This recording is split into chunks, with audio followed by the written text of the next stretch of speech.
సికింద్రాబాద్లోని doctor Narayana college of hotel మేనేజ్మెంట్లో 100% job guarantee 966365 welcome to Suman TV. నేను మీ నాగరాజ్ బైర్శెట్టిని. 2024 ఎన్నికల తర్వాత కేంద్రంలోనూ ఇటు రాష్ట్రంలోనూ కూడా మంత్రివర్గ కూర్పు మొత్తం పూర్తయింది. అయితే ఏపీ విషయం పక్కన పెడితే కేంద్రంలో మాత్రం జనసేనలో 2 ఎంపీలు ఉన్నప్పటికీ కూడా ఎవరికి కూడా మంత్రివర్గంలో చోటు తీసుకోలేదు. అసలు వారు ఇచ్చారు లేదు పడితే పవన్ కళ్యాణ్ గారు అందుకు సుముఖత వ్యక్తం చేయలేదని మనకు తెలుస్తుంది. అయితే త్వరలో ఉన్న రాజ్యసభ స్థానాల్లో తన సోదరుడు మెగాస్టార్ చిరంజీవి గారికి రాజ్యసభకు పంపించి ఆయనను కేంద్ర మంత్రిగా చూడాలని పవన్ కళ్యాణ్ గారు ఆశలు పెట్టుకున్నట్లుగా బయట వదంతులు అయితే వస్తున్నాయి. ఇందులో ఎంతవరకు వాస్తవం ఉంది? నిజంగా చిరంజీవి గారు కేంద్రానికి వెళ్ళబోతున్నారు, రాజ్యసభకు వెళ్ళి కేంద్ర మంత్రిగా బాధ్యతలు చేపట్టబోతున్నారా అన్న వివరాలు తెలుసుకోవడానికి మనతో ఉన్నారు పొలిటికల్ అనలిస్ట్ చంద్ర శ్రీనివాస్ గారు. నమస్తే శ్రీనివాస్ గారు. నమస్కారం అండి. కేంద్రంలో ఎన్డీఏ కూటమి కొలువుదీరింది, రాష్ట్రంలో కూడా ఎన్డీఏ కూటమి కొలువుదీరింది.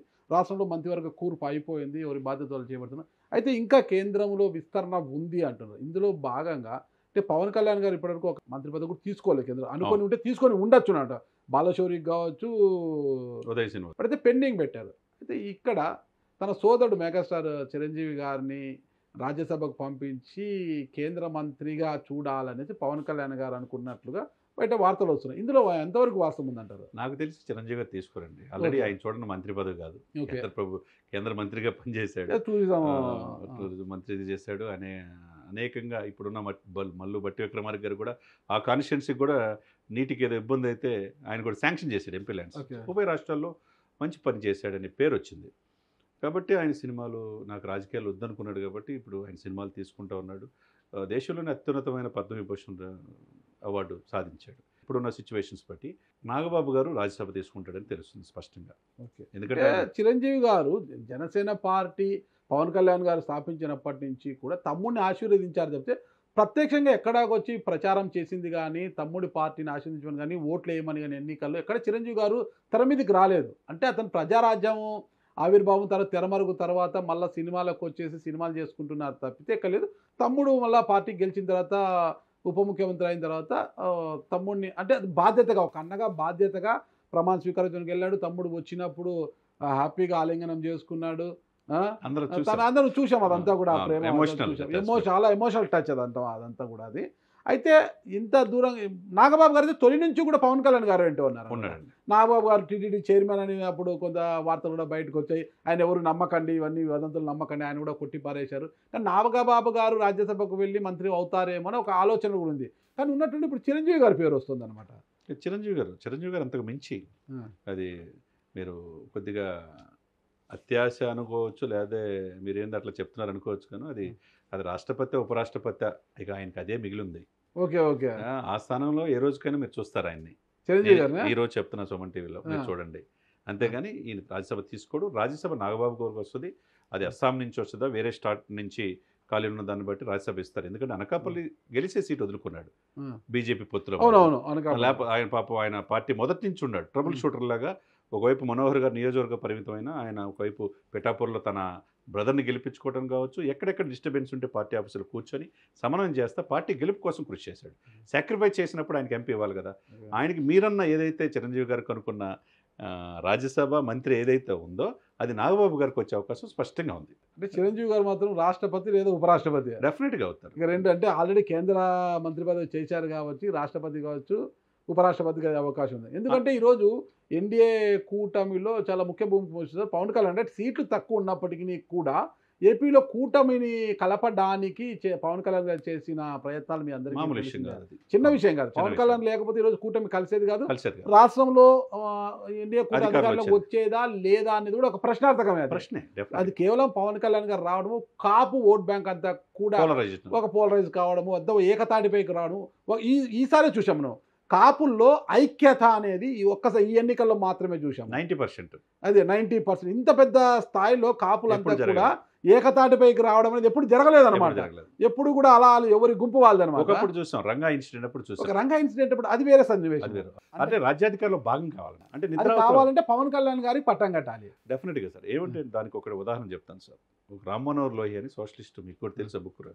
నిద్రావస్థలో ఉన్న జాతి 2 అగ్రవర్ణాలు ఈ రాష్ట్రాన్ని పరిపాలిస్తున్నాయి. అంటే రాష్ట్రం విడిపోకముందు ఆంధ్ర తెలంగాణ ఈ నిద్రావస్థలోని జాతి తట్టి లేపేవాళ్ళు లేరు అంటే కాపులు.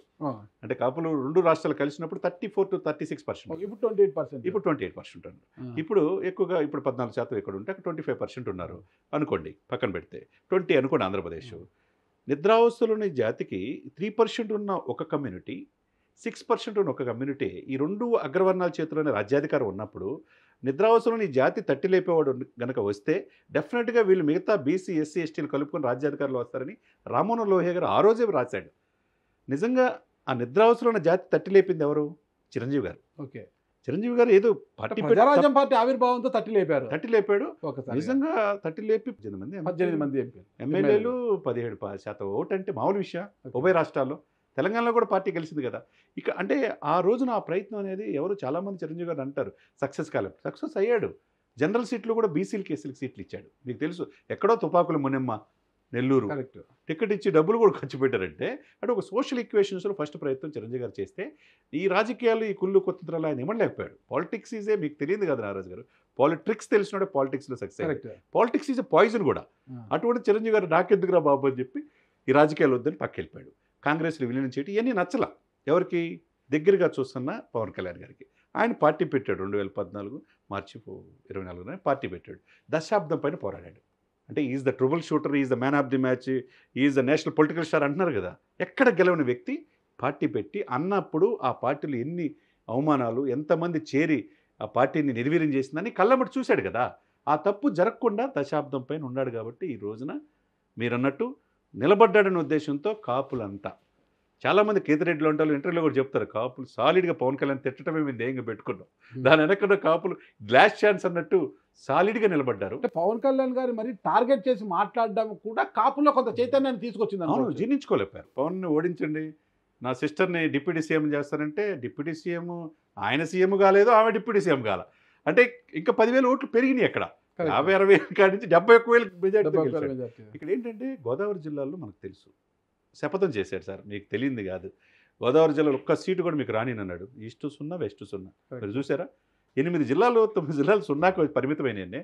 జగన్ నిన్ను గద్దె దించకపోతే నా పేరు పవన్ కళ్యాణ్ కాదు, నా పార్టీ జనసేన కాదు అన్నాడంటే ఎంత దూరదృష్టితో అన్నాడని అనుకుంటున్నారు మీరు? అంటే కాపులు సంఘటితం అయిపోయారు. దాంతోపాటు కమ్మ మిగతా బీసీ ఎస్సీలు కూడా చైతన్యం వచ్చి కులాలు కలిపే సిద్ధాంతం అని చెప్పిన పవన్ కళ్యాణ్కి హక్కును చేర్చుకున్నారు ఈ రోజున. అందుకనే సాలిడ్గా ఈ కూటమి ట్రాన్స్ఫర్మేషన్ 21 సీట్లు 20కి గెలిపించుకోవటం, 2 ఎంపీలు గెలిపించడం కాదు, 8 బీజేపీకి వచ్చినా 3 ఎంపీలు వచ్చినా, టీడీపీకి మిగతా వచ్చినా, ఈ కూటమి మొత్తం 164 ఎమ్మెల్యేలు వచ్చినా డెఫినెట్గా ఓటు ట్రాన్స్ఫర్మేషన్ జరిగింది.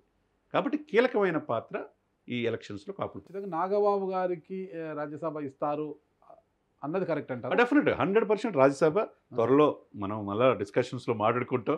రాజ్యసభ సభ్యుడు అవుతాడు, ఆయన సెంట్రల్ మినిస్టర్ అయినా మీరు ఆశ్చర్యపడాల్సిన అవసరం. అంటే నాగబాబు గారికి రాజ్యసభ ఇచ్చి కేంద్ర మంత్రి పదవితో పాటు చిరంజీవి గారికి కూడా రాష్ట్రపతి ఉపరాష్ట్రపతి ఇస్తే అంటే మెగా ఫ్యామిలీ అంటే మెగా కాంపౌండ్ అంతా కూడా బీజేపీ కాంపౌండ్లోకి మెర్జ్ అయిపోతుంది అంటారా? డెఫినెట్గా ఎందుకు కాకూడదు సార్. ఇప్పుడు బీజేపీతో కలిసి పోటీ చేస్తానని చెప్పాడు పవన్ కళ్యాణ్ గారు.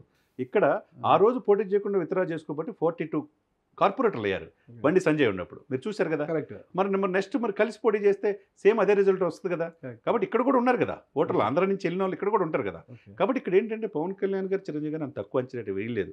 ఇప్పుడు వెంకయ్య నాయుడు గారు 2 రాష్ట్రాలకి అధ్యక్షుడిగా ఉన్నప్పుడు ఉన్నాడు కదా. పార్టీని తర్వాత సంజయ్ వచ్చేదాకా బీజేపీ లిఫ్ట్ కాల. ఇప్పుడు అక్కడ సోమవీర్రాజుని పెట్టారు, కన్నాను పెట్టారు, ఎవరి వల్ల కాల. ఇక పురంధేశ్వరి గారు తీసుకొచ్చి పెట్టారు. తర్వాత ఎవరి వల్ల ఇదైంది? పవన్ అనే వ్యక్తి వల్ల, ఈ కూటమిని కలయికడం వల్ల సక్సెస్ అయింది. వాళ్ళు ఈక్వేషన్ చూసుకుంటారు సార్. ఇప్పుడు ఏ విధంగా వెంకయ్యనాయుడు గారు ఎట్లయితే ఉపరాష్ట్రపతి చేశారు, చిరంజీవి గారికి ఏం తక్కువ? కరెక్ట్. ఆయన చూడండి ఏం లేదు కదా. కరెక్ట్. కాబట్టి ఏ రోజుకైనా నేను ఈరోజు చెప్తున్నాను సుమన్ టీవీ సాక్షిగా, పవన్ కళ్యాణ్ విమర్శించే వాళ్ళు కూడా చాలా మంది చెప్పా, ఈజ్ ద ఆర్డినరీ పర్సన్. ఆయన పేరు లేని రాజకీయాలు అవార్డు గ్రహీత కూడా. అవును, ఆయన పేరు లేని రాజకీయాలు ఆంధ్రప్రదేశ్లో ఉండవని చెప్తా ఉంటాం. 1.5 year నుంచి చెప్తున్నా. చాలా మంది తక్కువ అంచనా కామెంట్ చేశారు నన్ను కూడా. ఇక్కడే కాదు, ఢిల్లీలో కూడా పవన్ కళ్యాణ్ పొలిటికల్ స్టార్గా ఎదుగుతాడని చెప్పాను రేవణ్ నుంచి. చాలామంది విమర్శించారు, ఈడెవడరో చెప్తున్నారు అనుకున్నారు. ఈరోజు ఏమైంది? నేషనల్ మీడియా కాల్ నుంచి మొత్తం నేను అంబానీ గారి పెళ్ళిలో వెళ్తే మొత్తం పవన్ కళ్యాణ్ గారిని ప్రశంసిస్తున్నారంటే వాళ్ళకి ఏం తక్కువ అండి? వాళ్ళు సమాజానికి సంపాదించుకోవడంతో పాటు పేదలకు చేయాలనే ఉద్దేశంతో బ్లడ్ బ్యాంక్ కావచ్చు, ఐ బ్యాంక్ కావచ్చు, కోట్ల రూపాయలు ఖర్చు పెడుతున్నారు. అదేవిధంగా పవన్ కళ్యాణ్ అన్నకు మించి ఎక్కువ సామాజిక సేవ చేశాడు. తన బిడ్డలు డిపాజిట్లు తీసుకొని 35 కోట్ల రూపాయలు 5,500 మంది రైతులకు ఎవరు ఇస్తారు సార్ చెప్పండి? ఏ రోజైనా జగన్మోహన్ రెడ్డి గారు రూపాయి ఇవ్వటం మీరు చూసారా? ఏదైనా సొంత వ్యాపార సంస్థల నుంచి చెప్పండి. నాగరాజు గారు మీరు చెప్పండి. లేదు కదండి. ఇప్పుడు నాయకులు అనేవాడు చిత్తశుద్ధి ఉండాలి. నన్ను గెలిపిస్తేనే ఈ రాష్ట్ర ప్రజలు నన్ను ఎక్కడ గెలిపిలేదు, గాజువాక గెలిపిలేదు, భీమవరం గెలిపిలేదు, నేను చేయాలని చెప్పి వెళ్ళిపోయి సినిమాలు తీసుకుంటే 1000 కోట్ల ఆదాయం. అవి కూడా కాదని ఎందుకు ప్రజల కోసం ఉన్నాడు? చిత్తశుద్ధిది, కమిట్మెంట్, డెడికేషన్తో ఉన్నారు. కాబట్టి లైఫ్ సాక్రిఫైస్ చేశారు. చిరంజీవి గారి ఫ్యామిలీకి అర్హత ఉంది. ఏ రోజుకైనా చిరంజీవి గారు ఆ అత్యున్నతమైన పదవిలో డెఫినెట్గా ఉంటాడు. ఖచ్చితంగా. అయితే మెగా కాంపౌండ్ అవసరం అనేది బీజేపీకి ఉంది కాబట్టి ఖచ్చితంగా వాళ్ళని అత్యున్నత శిఖరాకు పంపించే ఏర్పాటైతే నరేంద్ర మోడీ గారు తీసుకుంటారనుకోవచ్చు. డెఫినెట్గా తీసుకుంటారు. ఖచ్చితంగా చూద్దాం. అయితే ఇక భవిష్యత్తులో తమ్ముడు ఈడ ఉప ముఖ్యమంత్రి గాను, పంచాయతీరాజ్ శాఖ మంత్రిగా ఉన్న ఒక పార్టీ అధ్యక్షుడు గాను, అవును. ఇక నాగబాబు గారు రాజ్యసభ నుంచి మళ్ళా క్యాబినెట్లోకి వెళ్ళడము, చిరంజీవి గారు రాష్ట్రపతి అయితే ఇక ఏదైనా జరగవచ్చు రాజకీయాలు. ఓకే, రాజకీయాలు ఏదైనా చూద్దాం. అది కూడా వేచి చూద్దాం. అది ఎంతో త్వరలోనే జరిగే అవకాశం కూడా ఉన్నట్లున్నాడు. ఆలోచించడం కన్నా వేచి చూస్తే ఆ ఫలితాలే తెలిసిపోతాయి కదా. ఓకే, థ్యాంక్ యూ శ్రీనివాస్ గారు. నమస్తే. Thank you Narayana.